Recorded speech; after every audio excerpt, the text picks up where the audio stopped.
I am John Grisham. I was coming in, a lady said, you look much taller in your book jacket photos. People come up sometimes saying, are you James Patterson? I say, what, does he owe you money?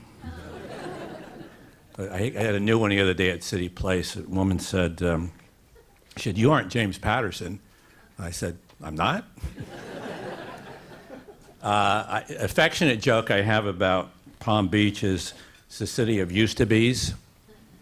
Used to be chairman of, used to be president of, used to be spouse of the chairman of the, used to be in the penitentiary.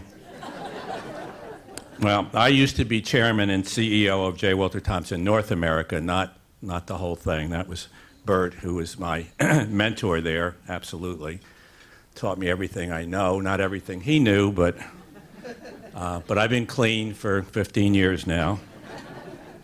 Tell you a couple of book stories. My first bestseller came in '93, and I went into a Barnes & Noble there. And at that point, I didn't expect to have a bestseller. And what we do, authors, and we'll do this in bookstores and airports and whatever, we'll count the books. We'll go there, let's say there were 12, and now there are 10, and that's good. And so I was counting the books, and it looked like the stack was down. Because I had read in the New York Times that this Along Came a Spider was supposed to be on the New York Times bestseller list, and I didn't believe it. So I'm checking it out in this store, and it looked like the stack was down. And then while I was there, a woman picked up the book. And if we're in the store and you pick up our book, we're watching. And if you buy it, it makes our day, and if you put it down, it breaks our heart.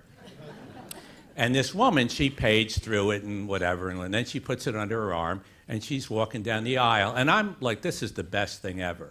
I'm here, the stack's down. I just literally watched somebody buying the book, and I watch her. She slides it into her pocketbook. She stole the book. And all I'm thinking is, does that count as a sale? New York is always a great place in terms of book stories. I went into a store at one point there, and I wanted to buy a couple of books, so I had a plane ride over to London, and I'm standing in line, and the woman ahead of me had one of my books under her arm, and finally I said, I said, I'm James Patterson, and she looked at me like I was trying to rob her or something. And finally I had to show her photo ID. It's New York, you know. It's another New York story. We do these kind of drive-by signings in New York where you're not kind of announced, but you show up. And so I showed up at this store, and there were about 3 or 4 people who worked at the store, and they go, oh, Mr. Patterson, this is great. You're one of our favorite authors. This is so cool. And we're slapping low fives and high fives, and they're giving me hugs and everything. We get to the back of the store, and they've got these stacks and stacks of books, probably several hundred books. Richard North Patterson. Yeah. So I signed him.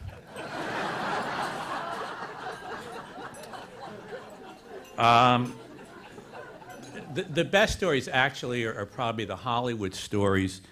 I remember back when Along Came a Spider came out, they have these press junkets for movies. And if you write a book, you can't find a journalist.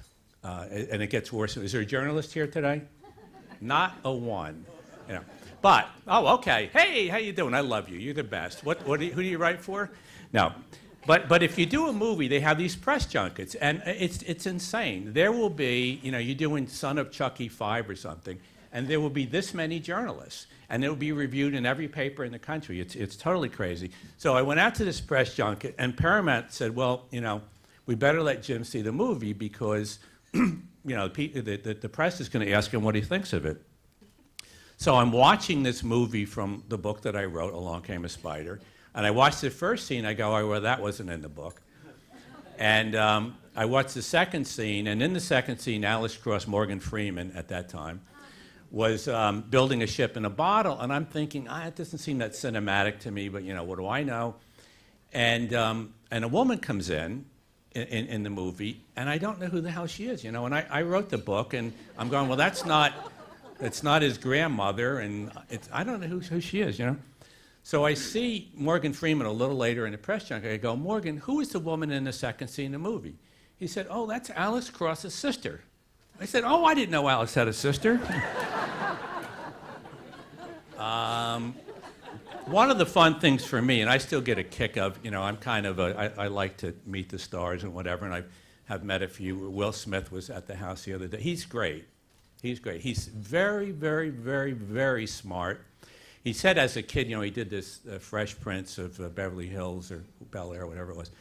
And he said, he was just this kid from Philadelphia, came out of Overbrook High School, but he used to memorize the whole script, so he would know everybody's parts, but that was the only way he could stay interested, by knowing everybody's part in the whole show. And he could do Rubik's Cube in like 45 seconds. So he's a very, very bright guy, and that was kind of neat. But a couple of months earlier, I had met Tom Cruise, and creative artist, who is both of our agents. We're not exactly at the same level at creative artists, so they called me up and they said, Tom Cruise would like to see you. And I said, okay, great, I'd like to see him too. So they said, well, we're going to have a car come pick you up. Or it was my car that was going to, you know. But he said, we can't tell you where he lives. I said, okay, fine. And we can't tell you when we're going to pick you up. I said, all right. So I'm waiting, and finally they call and they go, okay, you can come now. Here's the address, but you can't tell the driver. Fine. So I drive over to Tom's Cruise. We pull into the lot, and the driver goes, oh, that's Tom Cruise's car. And then I meet Tom, and I liked him. And he's not that little either, but I mean, he was delightful. I had to join a religion thing, but that was no, you know. No, he was very sweet and nice, and we talked for a couple of hours. He said, well, how was the ride over? I said, well, it was great, except I had to wear that bag over my head the whole way. I got, a few years back, I got this letter from a fan. I have 3 fans. And he said he had picked up one of my books in Chicago Airport, and would I sign his book plate? And at the bottom, it was George Bush Sr., which was you know, very cool. You know, for the Democrats, I was playing golf with a couple of friends of mine up in New York at Trump, and we saw Trump and Clinton on the golf course. So this was a great thing for my friends because they're from a little town. They're like, oh my God, there's Trump. Oh my God, there's Clinton. You know. So after we came into lunch, and Trump and Clinton were just getting up, and I know Trump a little bit, but I hadn't met Clinton, but he's staring at me. So when we got, you know, abreast of him, I said, well, I'm James Patterson. He said, oh, I know who you are. He said, I read your books. He said, I recognize you right away. And I said, well, I recognize you too. And then my friends, who are both Republicans, but they said, you know, President Clinton, could we please have your autograph? So they were out just outside a little bit. And at this point, I'm really happy for them because this is going to be a great story. They're going to take it back to our small town. And, you know, we met Trump and no. So they're talking with Trump and Clinton. And then Trump's wife takes a picture of my friends and Clinton. And then they're shaking Trump's hand. And I know he doesn't like to shake hands. So he gets back, my friends get back to the table. I go, what was that with the shaking hands with Trump? And he said, well, we told him we played high school basketball against them, which we did, and I played as well. And Trump said, well, I hope we won. Our friend said, now we kicked your ass, which Trump loved, which was good. At any rate, I write a lot of kids' books now, and I blame it on Jack, my son. It's his fault. And when Jack was about 5, he wrote this book, wrote and illustrated this book, Death of the Butterfly Catcher, 5 years old. And butterfly catcher gets on a plane, travels halfway around the world, doesn't catch the butterfly, gets on a boat, doesn't catch the butterfly, gets on a train, Jack loves trains, catches the butterfly, gets off the train, isn't looking, gets hit by a train going the other way, death of the butterfly catcher, butterfly flies away, you know. So there he is, a mystery writer at 5, you know. A few years after that, I was nominated for Children's Choice Author of the Year. A lot of people don't know, I read a lot of kids' books.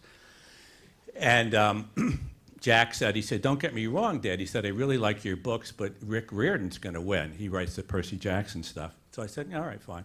So we brought Jack up to New York with my wife, Sue, and I, and the ceremony was really great because kids writers have to appear in front of kids, so they're like, unlike adult writers who are boring, as you can tell.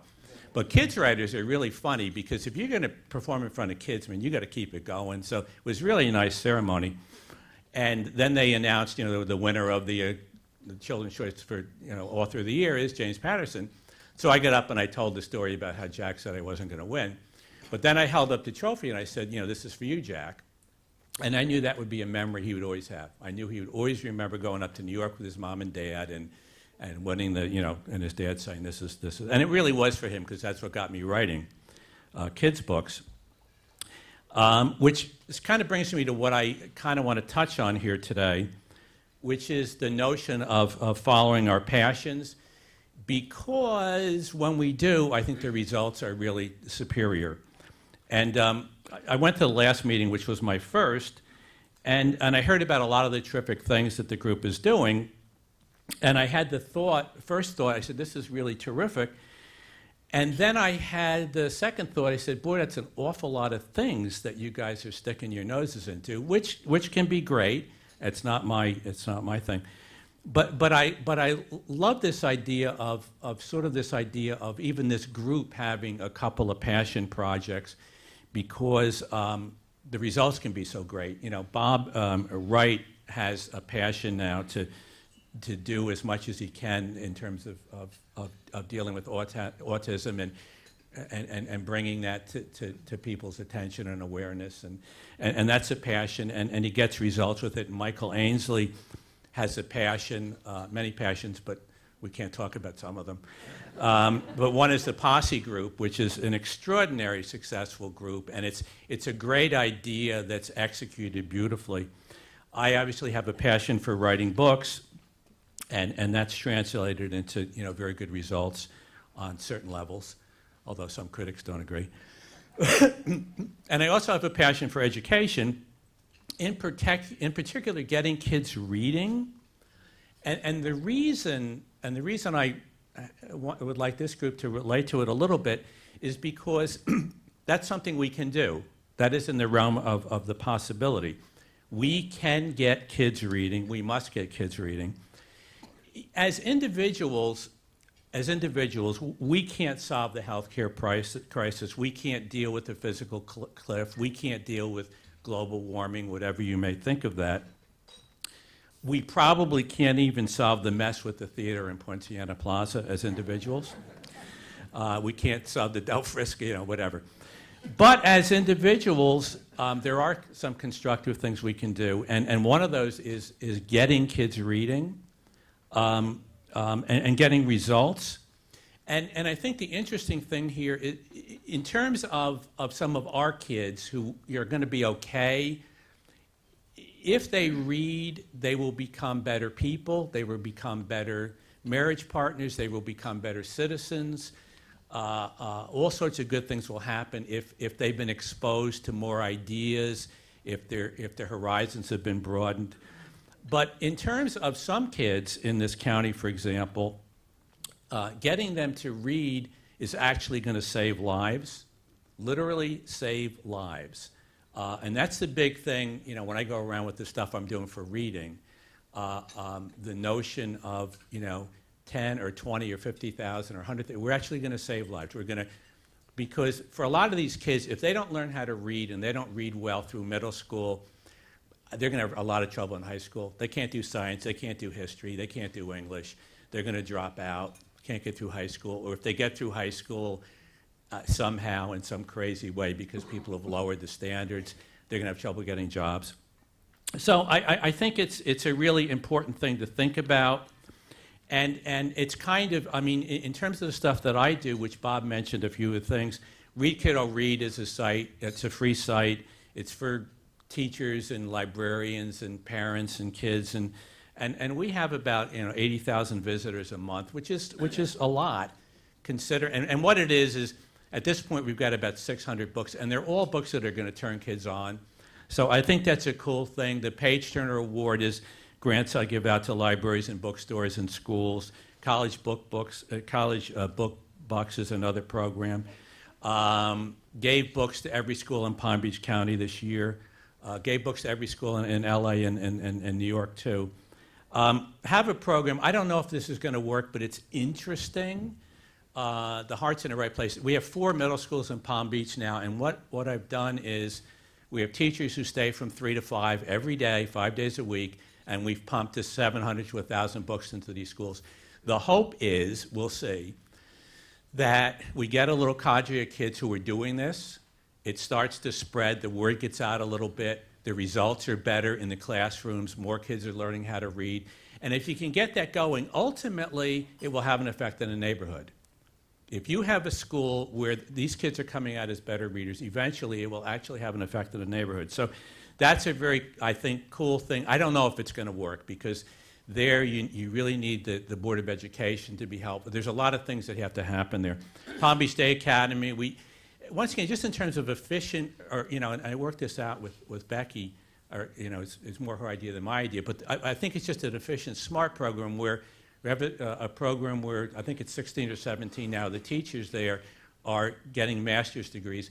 And what it does for the school is, one, as teachers, it wakes them up. It gets them going. I don't mean that they're sleeping, but it's like, oh yeah, right, school, thinking about different stuff, So that's a good thing. Secondly, as they go out and talk to new parents in the area, they can go, well, we have now like 80-some% of our teachers have advanced degrees. So that's kind of reassuring to people in terms of the school. And the other thing is what we talked about is that what they're learning about deals with the school's curriculum. So it's very focused. It's not just about we'll go learn about anything. It's no, this is all going to make that school's curriculum better. So anyway, my notion is hopefully, in addition to all the things that the Civic Association does, that maybe 1 or 2 passion projects, if you all can agree on them, would be really useful in terms of not just being able to nudge things along, but actually being able to accomplish some big things. Because, of course, the people in this room and the people in Palm Beach, we're not really used to Bs. We're still smart, vital achievers. I think so anyway, and I think we can continue to do big things.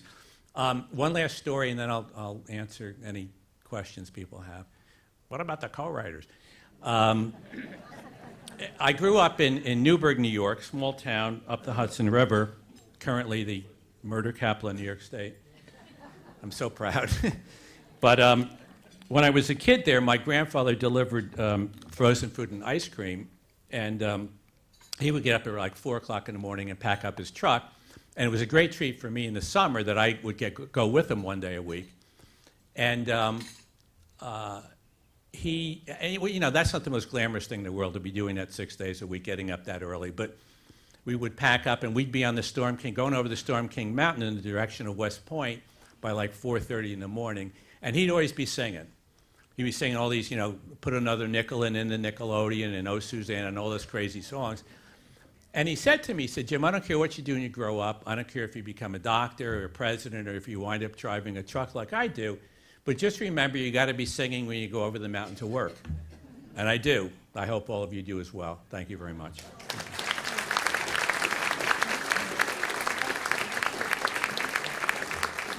Anybody have any questions? Yes, sir. Yeah, at this table we were talking over lunch about Shakespeare, who often Can I just... very short scenes with sharp cuts from one scene to another. And of course, many Hollywood action pictures also use short scenes, sharp cuts between the different scenes. And I note that some of your books use that same format. Shakespeare is my model. Yeah. Thank you. My question is, how did you come to that type of format in many of your books? Very short chapters, sharp cuts. I was writing a book called Midnight Club, and usually I'd written about it maybe 125 pages, and usually I don't sit there and read through it at that stage. I was planning to really flesh it out. And I read it and I said, I kind of like this. It doesn't have too much detail. And I thought that was a cool kind of story. It's really colloquial storytelling. It's the way we generally tell stories if we want people to stick with us. General Haig used to live across the street, and if I was telling a story and I said, I came out to get the paper and General Haig was laying in the driveway, and then I went on for 10 minutes describing the palm trees and the architecture, you go like, no, stop with the architect. What about Haig in the driveway? So that's how the style evolved. It's colloquial storytelling. It's how we tell stories, mostly tell stories, except some people that tell stories and you go like, I got to go to the bathroom now. So, yes. Mm-hmm. You're the one. You're the woman.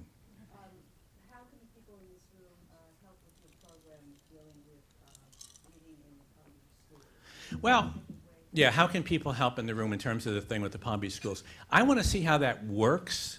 It's been a little bumpy along the way, and I've been out to see the schools a couple of times now. So we'll see. And then, actually, I'm going to meet with Mr. Gent soon, I think. And if it's working, then I will come and I say, I could use some help. Because I would love, if it works, I would love to have it in all the middle schools in Palm Beach County. That would be a really cool thing. Because I think, and this relates to education and maybe to medicine, although it's so difficult, as you all know, in terms of, but I would love to see, and I think it's doable just because of the wealth and the intelligence in our city, that Palm Beach County could be a model for Florida in terms of education and in terms of health care. Could be. I know health care is even harder because of unions and a lot of other things. Yes, sir. What are your themes for your books? You read so many of them, and the themes, there seems to be a general pattern sort of like throughout them. Oh no, am I ripping myself off? Read the kids' books then. They're so different. This one is about this little kid. He's a serial killer. It's really charming and funny. I'm sorry, now what are you going to say? Yeah. Anyway, how do you come about with the themes for your books?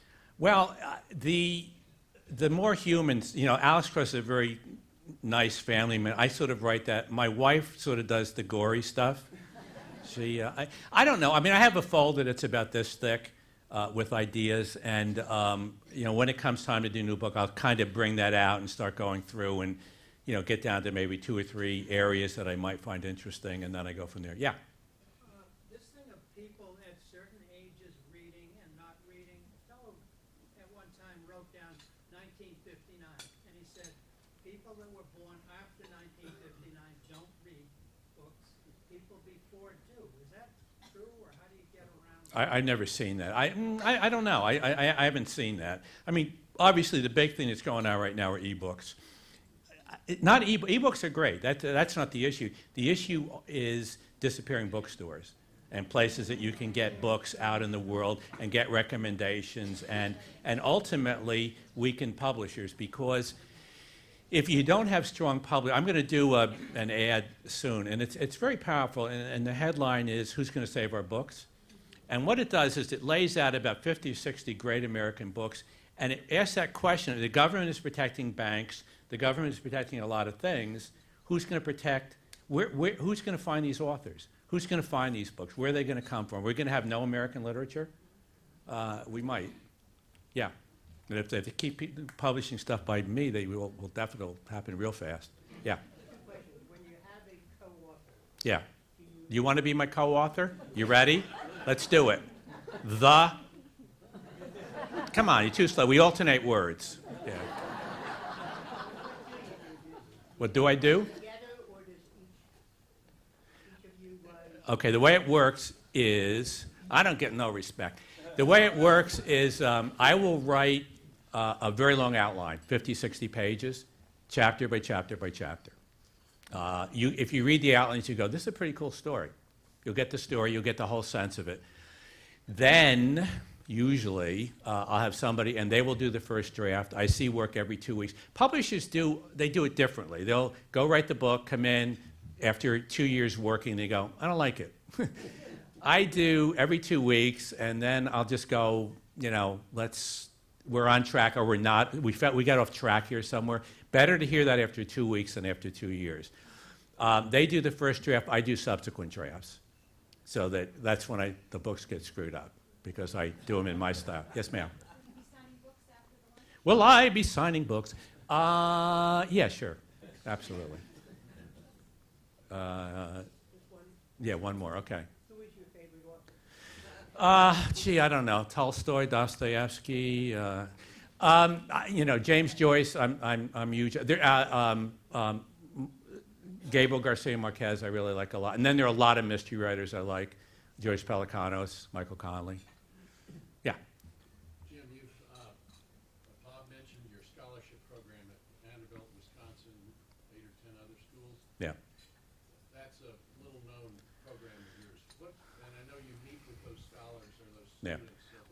students. This is about the scholarships that we have at a lot of colleges. Right now it's at 10. We're going to 20 this year.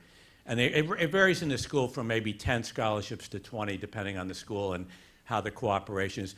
It's all teachers. It's all education.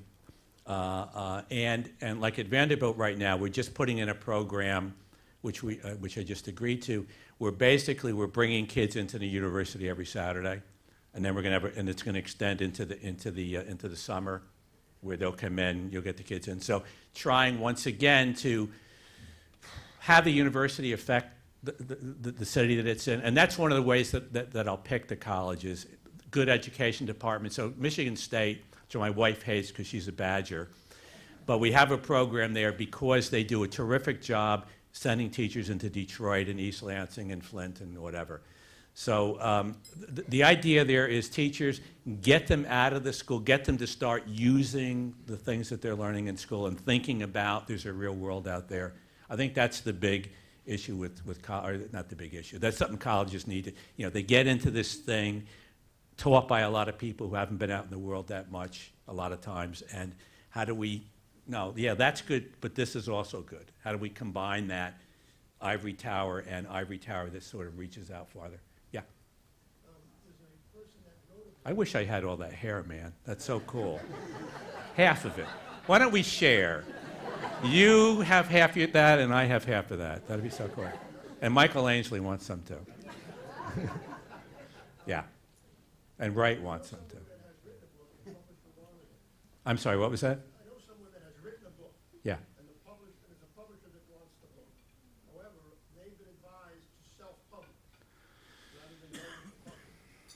What is your opinion on that? The question is someone who's had an offer from a publisher to buy their book, but someone else is advising them to self-publish. You'd really have to know all the details. It's a real mixed bag. It could be a very small offer.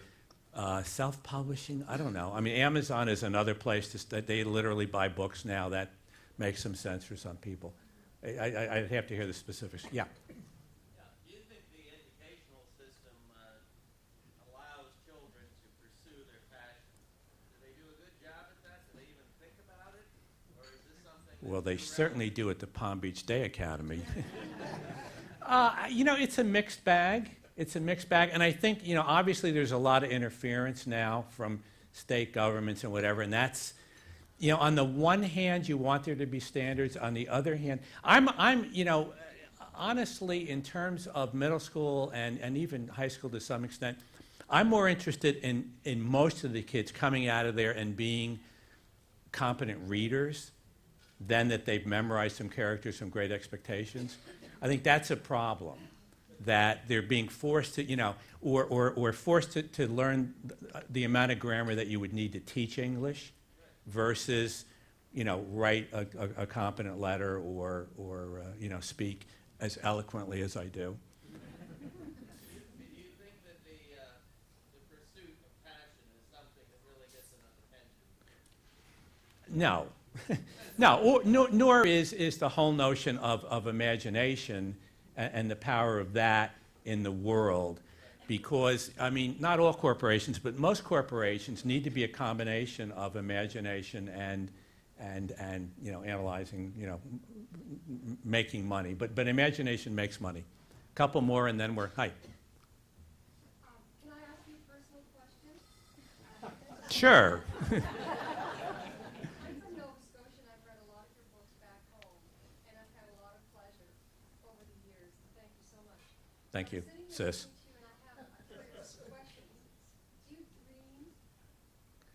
Do I dream? Well, I'm sure. I think everybody pretty much does. I don't remember. I do remember them occasionally. I remembered a very disturbing one just the other. No, yeah, yeah. I dream a little bit. Yeah, I don't dream. I don't dream my plots. It'd be too scary. I never sleep. A couple more, and then we're out of here. How many pull-ups could the fellow do in Alex Cross? Oh, that guy? Don't get me into that movie. Yeah. This is also a little bit of a personal question. Yeah. You just write and write and write. Do you ever reread the whole thing and edit it? Oh, sure. Yeah. No, it's not writing. It's rewriting. It's rewriting. Yeah. It's Yeah. It's.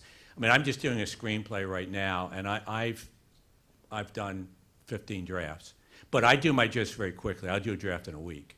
I hate Hollywood. I hate the way they do stuff. It's just so slow, and the meetings and the BS. So I don't do it. I chop wood. One more, and then we're good. Bob? Yeah? No? Yes? Right? Yeah. Elizabeth. Elizabeth. Hi. Computer, iPad, or longhand? Longhand, tragically. Yeah. That's sick. Yeah. Last of the dinosaurs. All right. Thank you very much.